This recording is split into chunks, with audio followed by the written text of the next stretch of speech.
Welcome back to Turning Hard Times to Good Times. I'm your host, Jay Taylor. Really pleased to have with me my good friend, John Rubino.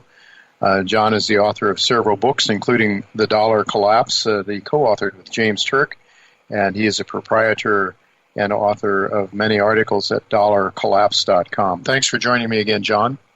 Hey, Jay. Well, we picked a good day to talk, didn't we? Yeah, we sure did. Yeah, it's a very interesting day. I'm looking at the NASDAQ now down 367, Dow's down 470, and the S&P down 76.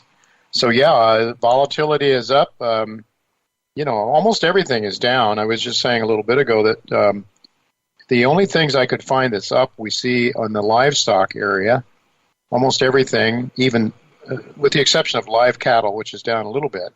You have feeder cattle, lean hogs, pork cutout, class 3 milk, non-fat dry milk, butter, and cheese. Those are all up today. And a lot of the soft commodities, cotton, coffee, sugar, lumber's not up, but then it had a tremendous run several weeks ago. And sugar is up. So the only things that seem to be up are the sort of food items. I saw that grains were down earlier today, but in any event, what are your comments? What are your thoughts just to get started here on today's markets? Because they really are fascinating today. Well, I think it's really ominous what you just talked about, because those are the things that people notice. In other words, food prices are going up, right? The cost of living, as it applies to regular people rather than investors, is starting to really surge. Because in the past, we've had raging inflation for the past couple of decades in the U.S., but it's been narrowly focused in financial assets. Stocks, bonds, and real estate have soared, but what normal people have to pay for the things that they need to live, those things didn't really go up that much. So most people assumed that the government statistics about inflation were correct when they were actually kind of lies, because they left out the things that were going up so dramatically. But now that's shifted. You go to Costco and they don't have toilet paper, and the things that you normally buy are suddenly much more expensive. And your perception of the world changes dramatically. So I think we're heading into a time when people start to assume that inflation is a real thing, and they're going to extrapolate their recent experience into the indefinite future and start acting accordingly by hoarding stuff and maybe by investing in things that are traditional inflation hedges. But just generally, it's a really bad thing because, thinking back to the last time we had this kind of an environment in the 1970s, that was a really chaotic environment. And it's not one that we want to revisit, although we seem to be revisiting it in a lot of different ways. And it's not one that's fixable using the tools of the 1970s. So this is going to be a very scary, hard to get through thing if it turns out that we are recapitulating the 1970s. Yeah, it's really hard to see how we're not. And more, and I think even the Fed is now giving up the talk about transitory inflation. I'm not a real close Fed watcher, but it's my understanding that Chairman Powell is not using the word transitory in his most recent appearances before Congress. And there's more and more taper talk. And I don't know if that's to what extent taper talk is driving interest rates higher, or if interest rates are rising and they're forcing taper talk on Chairman Powell. What are your thoughts? Are there still people left at the Fed? I thought they all got fired for insider trading. Well, there's two of them that are resigning, I think, because of allegations of that. So, that's not a good thing. For confidence in our institutions, is it? Oh, my God, no, because remember, these are the guys who manage monetary policy, which in turn affects the prices of financial assets. While they were doing that, they were speculating in those same financial assets. In other words, they were loading up on stocks or bonds or whatever it was that was going to go up once the Fed made its next big announcement. So, yeah, this is just the most blatant kind of insider trading, and these guys seem to be clueless about it. They just thought it was their right as aristocrats to trade on the knowledge they have of what they're going to do to affect the markets next. It feeds back into this sense that we can't trust the people in charge anymore. Yeah. Because I'll go through just a really quick list, because otherwise we'll spend the whole show just talking about why we can't trust the government and the big players anymore. But, this Afghanistan thing, our exit is eerily similar to our exit from Vietnam, with the same visuals and everything, and the same sense of incompetence on the part of the people who are running it. And then the pandemic. These guys, speaking of the science, like it's some kind of religion, they keep changing their minds. What is the science 1 month, and what you're not allowed to say on YouTube changes from month to month now. These guys have no idea what they're talking about, or that's the perception that they're giving the rest of us. And now they're starting to be really coercive. Like the U.S. government is planning to court-martial soldiers who don't want to get vaccines. That's what I understand. Yeah, and healthcare workers are being fired, even though these healthcare workers worked with no vaccines for a solid year, putting their own health at risk to treat people during the first part of the COVID pandemic. And now they're being told if they don't get vaccinated, they're fired. So it seems authoritarian and incompetent. And then the border thing is a huge mess, and Fed insider trading and shortages leading to inflation. All of this stuff leads to a sense on the part of a growing number of people that we cannot trust the people in charge because they're either crooked or they're incompetent or both. And remember, they're the guys running the currency. So that feeds directly back into, your thesis and my thesis that we're going to have a giant currency crisis at some point. And you want to own the things that benefit from that, not the things that are hurt by it. Well, certainly the politicians, to the extent that we're dependent on government, if they can make us dependent on government, then we'll vote for them. We'll vote for the ones that give us the most stuff, right? Yes. I mean, it certainly makes, if from a Democrat point of view, it certainly makes sense to open up the borders, and especially if poor people want to come here, bring them in. They're all going to need handouts. They're all going to need free this, free healthcare, free food, free education, free everything. And if you can have more and more voters like that, then you can really gain control, I think. Yeah, it's in part a strategy for electoral control. But, we have to remember on the inflation issue that both sides of the establishment like open borders, because Republicans like all that cheap labor coming in who can't complain about dangerous working conditions because they don't know if they're going to get deported. That's great for guys who own factories. And the Democrats love all those cheap nannies and maids and things like that, besides having voters that will tend, at least in the first generation, immigrants tend to homogenize. They become regular Americans after one generation normally, and you can't predict their voting patterns after that. But in that first generation, they tend to vote for the people giving them the most free stuff because they, legitimately need a lot of stuff.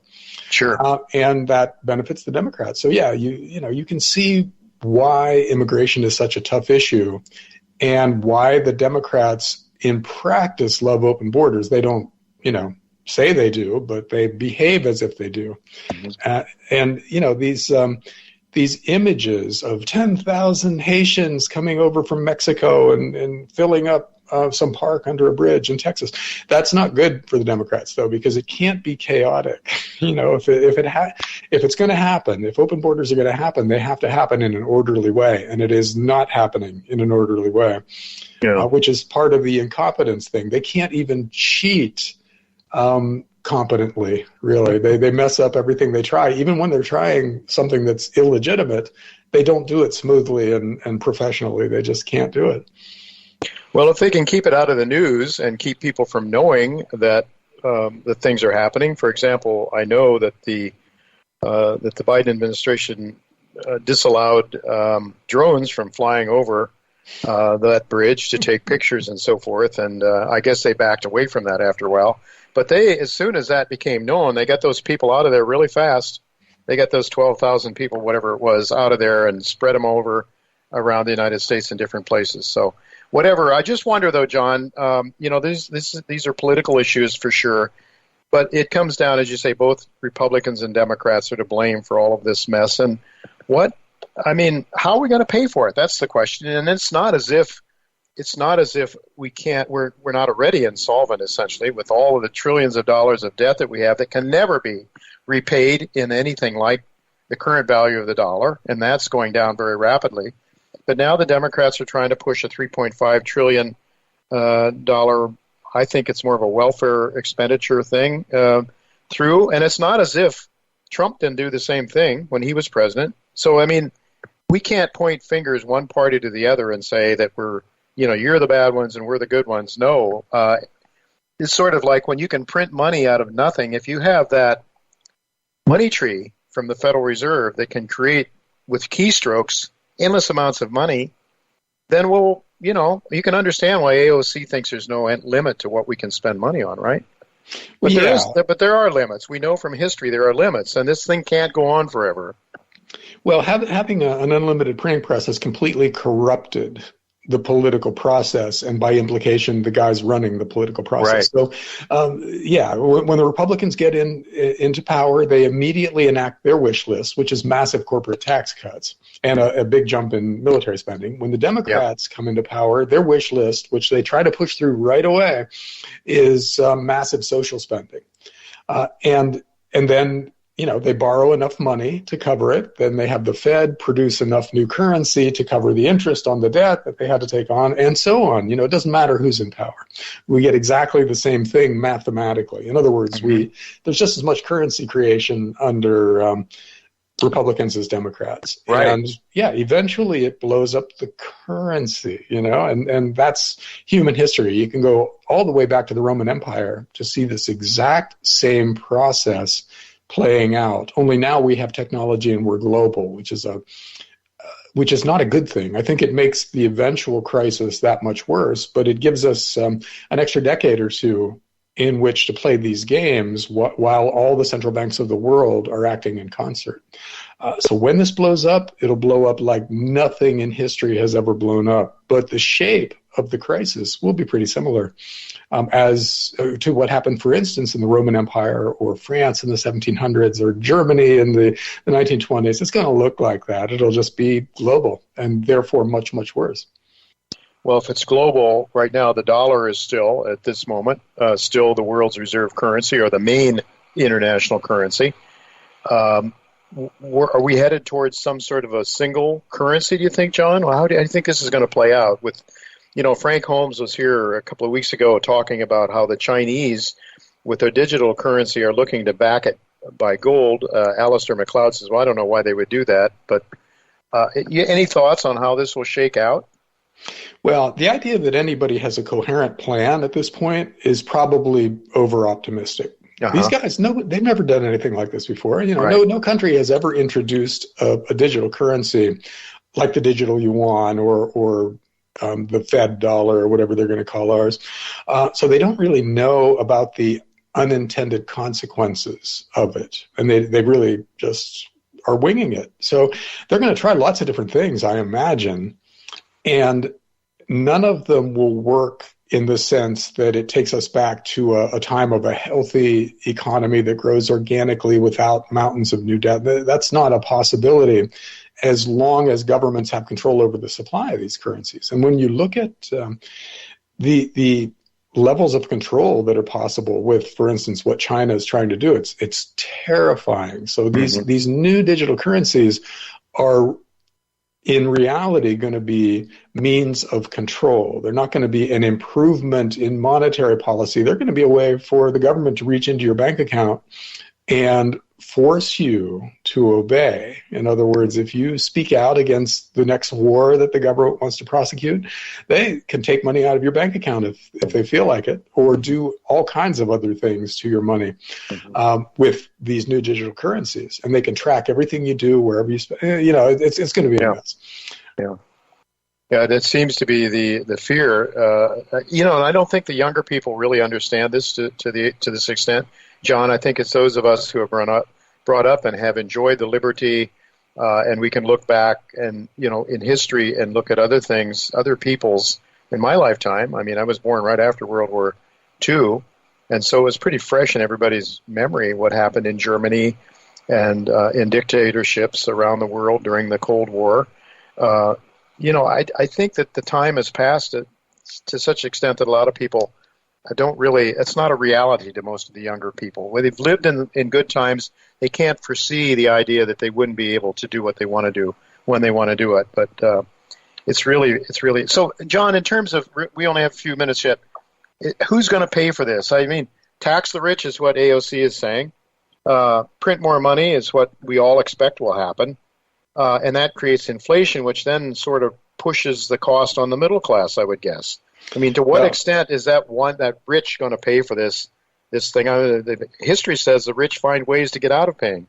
Yeah, you can't really tax the rich. And so to the extent that anybody pays for any of this, it's going to be the people who trust the government, because it's going to be paid for via inflation, which is a stealth tax. Mm-hmm. In other words, they print a lot of money and spend it, and the money in your bank account becomes a little bit less valuable because of that new currency that was created. So your wealth shrinks while the wealth of the guys who get the money immediately from the government grows. That's how inflation works, and that's really their only tool in their own minds to get out from under this, because they can't legitimately raise taxes. They can't get away with it because both major parties are beholden to the same groups of corporations that are absolutely not going to pay 20 or 30% more in taxes. They just won't do that. They can't cut spending in order to pay for other spending, because then the people who are dependent on the spending that's going to be cut will hit the streets, and we'll have civil unrest on a scale that we haven't seen in a long time, at least since the 1960s. So there's no way to pay for any of this. They're just going to spend the money. They're going to try to inflate their way out of this debt, and eventually it will blow up on them. John, we just have a couple of minutes left, but I want to ask you about something very interesting that you told me this morning before we went on the show about road vehicles. And you're writing an article that will be posted, I guess, either later today or tomorrow, I suppose, at dollarcollapse.com. Could you tell our listeners a little bit about what you've learned about road vehicles? Yeah, well, RVs, or recreational vehicles, are these giant homes on wheels, and they used to be a great indicator of a market top, because that's sort of the last toy that somebody buys when they're drunk on new credit. You know, they get a motorcycle, they get a boat, big pickup truck, and then finally an RV. And that's a sign, when RVs are booming, that's a sign the market is going to tank. And then you buy an RV at the bottom of the next cycle when all these idiots have to sell them for pennies on the dollar. Well, what's happening now is something different. RVs, instead of being a toy of the idiot with yet another credit card, that's the home of last resort for people who are on their way to homelessness. So RV sales actually boom during hard times now. So there's an RV maker called Thor Industries that is way up today, even though the rest of the stock market is tanking. Thor is up like 7 or 8%, because hard times are actually great times for RVs. So that's a sign we're becoming a third world country, to put it briefly. Wow. So people are looking to RVs as their homes. Yes, and the more people we throw into poverty, the more RVs are demanded out there. So the more the RV makers look like good investments. It's not a good thing, you know. It's a true thing. Yeah, that's really interesting, John. I must say. Just maybe one more quick comment on the gold markets. Today's with Agnico Eagle announcing that they will be merging with Kirkland Lake, I guess, in a friendly merger. What do you make of that? I think this might be one of the beginning moves in what is guaranteed to be this huge wave of acquisitions in the gold industry, because the big companies are not replacing their reserves by and large, which means they're shrinking, and they've got to get new reserves from somewhere. So they're going to start buying up the littler guys, which means junior miners that have good properties are going to be very hot commodities over the next few years, and they're going to be bought out for really nice premiums over today's prices. So even in a kind of a brutal market like today's, it's good to start looking around for that relative handful of potential tier one properties out there. In other words, big properties that can move the needle for an Agnico Eagle or a Newmont or somebody like that. And you want to own those junior mining stocks, because they're going to be bought out for a lot of money in the not too distant future. You know, there's certainly a number of them that I think have that chance, John, and I know you and I talk about them from time to time. I did talk to Chris Taylor yesterday, and he indicated that he thinks, how did he put it, the foxes are circling the wagon or something like that. In other words, he said that yesterday before the announcement was coming out, that and he's concerned, of course, that Great Bear could be taken over too cheaply. He's really hoping to stave off these predators until at least after he gets to do his initial resource, and expected to be actually more than a 5 million ounce per ton resource. And he told me, he says, if you know of any other company that's maiden resources in excess of 5 million ounces, tell me, because I've never heard of one. So Great Bear is one I think is going to be a target. I don't know how much it will sell over its current price, but of course Chris is trying to hold them off as long as he can. Well, my engineer's telling me it's all over. Taylor, you got to quiet down and leave the show for the next show coming on. So, John, thank you so much for being with us again, and we'll look to do it again sometime soon. Thanks, Jay.